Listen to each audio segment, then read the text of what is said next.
السلام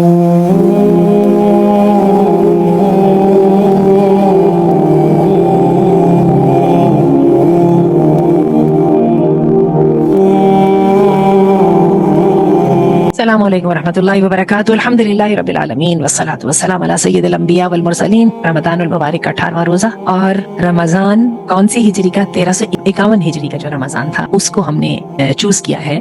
اور بات آج ہم کریں گے شاہ عبدالعزیز کی اور رمضان المبارک اور سعودی ریاست کے قیام. تو چلیے بات کرتے ہیں تاریخ کے ان خاموش اوراق کی جہاں پہ وقت ہے تو خاموش لیکن اثرات وہیں کے وہیں ہیں، اور ذرا سی توجہ کے ساتھ پوری کہانی سامنے آ جاتی ہے. شاہ عبدالعزیز آل سعود نے ریاض کو فتح کیا، اور جدید سعودی عرب جو آج ہمارے سامنے ہے، جس وقت مسلم دنیا کا قائد ہے، اس کا قیام عمل میں آیا. ذرا دیکھیے گا ڈاکیومنٹریز جو ہیں بلیک اینڈ وائٹ پرانی ڈاکیومنٹریز میں شاہ عبدالعزیز کا جو قدیم ریاض میں داخلے کے مناظر بھی نظر آ جائیں گے. رمضان المبارک 1351 ہجری میں شاہ عبدالعزیز بن عبد الرحمن آل سعود نے حجاز اور نجد، مکہ اور مدینہ ہے، اور نجد میں جو ہے نا، نجد میں جو ہے یہ جدہ کی سائڈ کی علاقے آ جاتے ہیں، ان سب کو متحد کر کے ایک نئی ریاست کی بنیاد رکھی. 23 سپٹمبر 1932 کو سعودی عرب کا قیام عمل میں آیا، اور رمضان اس نئی ریاست کا پہلا مقدس مہینہ تھا. مٹی کے قلعے ہوا کرتے تھے، اور پھر آج دیکھیے کہ آج کا سعودی عرب بلند عمارتیں، شیشہ، قواریر، اور مکہ اور مدینہ پہلے کیسی تھی. مسجد الحرام، میں نے وہ مسجد الحرام دیکھی ہوئی ہے جو جب آپ بس سے گزر رہے ہوتے تھے تو جالیوں سے آپ کو خانہ کعبہ نظر آتا تھا. اور میں نے توسیع سے پہلے کی مسجد نبوی بھی دیکھی ہوئی ہے، وہاں پہ برآمدے ہوتے تھے، اور ان برآمدوں میں ہم جا کے جو ہے تراویح کی نماز پڑھا کرتے تھے. اس زمانے میں ابراہیم اختر صاحب جو ہے، یہ وہی سرزمین تھی جہاں سے اسلام کا آغاز ہوا تھا. آغاز تو ہر اسلام کا آدم علیہ السلام کے ساتھ ہوا نا، لیکن یہاں پہ اسلام کی نشاط ثانیہ ہوئی تھی، اور اللہ نے اس دین کو مکمل کیا تھا، اور یہاں پر آج نئی اسلامی ریاست جنم لے رہی تھی. شاہ عبدالعزیز جو ہیں صرف ایک فوجی حکمران نہیں تھے، بلکہ ایک متقی اور پرہیزگار مسلمان بھی تھے. رمضان کے مبارک مہینے میں وہ اپنا معمول بدل دیتے تھے، روزہ رکھتے دن کو، اور رات کو تہجد پڑھتے اور علماء کی مجلس میں بیٹھتے.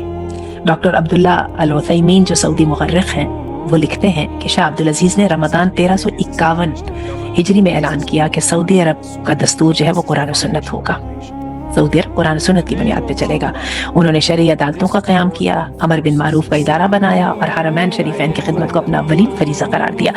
جیسے ایران میں پاسداران انقلاب کے نام سے ایک الگ سے ایک ادارہ محکمہ موجود ہے، اسی طرح سعودی عرب میں بھی ایسا ہوا کرتا تھا، جو اس وقت کے جو ہے حکمران ان کی آمد سے پہلے بڑا فنکشنل تھا، اور ان کی ہر چیز پہ نظر ہوتی تھی کہ نماز کا وقت ہو گیا ہے تو کوئی نماز کے لیے کیوں نہیں پہنچا، کسی نے خرابی کر دی ہو تو اس کو فوری انصاف فراہم کیا جائے گا. اور سعودی عرب جو ہے، میں نے آج سے 35-40 سال والا پہلے کا سعودی عرب دیکھا ہے، آپ اندازہ نہیں کر سکتے اس میں کتنی سیکیورٹی تھی، اور کتنا لگتا تھا ابھی کسی نہ کسی گوشے سے کوئی نہ کوئی صحابی نکل کے آ جائے گا.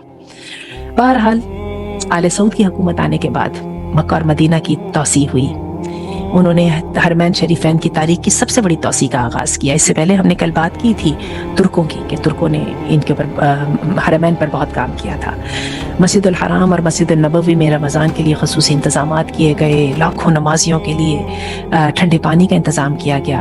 تاریخ کہتی ہے، تاریخ المملکۃ العربیہ السعودیہ اس کتاب سے لیا ہے میں نے، کہ تاریخ کی کتابوں میں یہ درج ہے کہ شاہ عبدالعزیز نے رمضان میں خود مسجد نبوی میں اعتکاف کیا.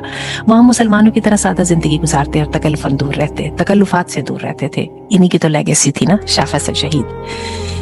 شیخ صالح الفوزان کے ایک لیکچر سے میں نے سنا کہ کوئی کہنے لگے کہ شاہ عبدالعزیز نے علماء کرام کو جمع کیا اور ان سے کہا کہ رمضان کے مہینے میں عوام کے لیے دروس کا اہتمام کیا جائے. پھر یہ وہ وقت تھا جب ریڈیو پر قرآن کی تلاوت شروع ہوئی، اور پھر بعد میں ٹی وی پر بھی یہ سلسلہ جاری ہو گیا. اور آپ کو پتہ ہے ریاض ریڈیو اور مدینہ اور مکہ ریڈیو ہر وقت تلاوت ہو رہی ہوتی ہے.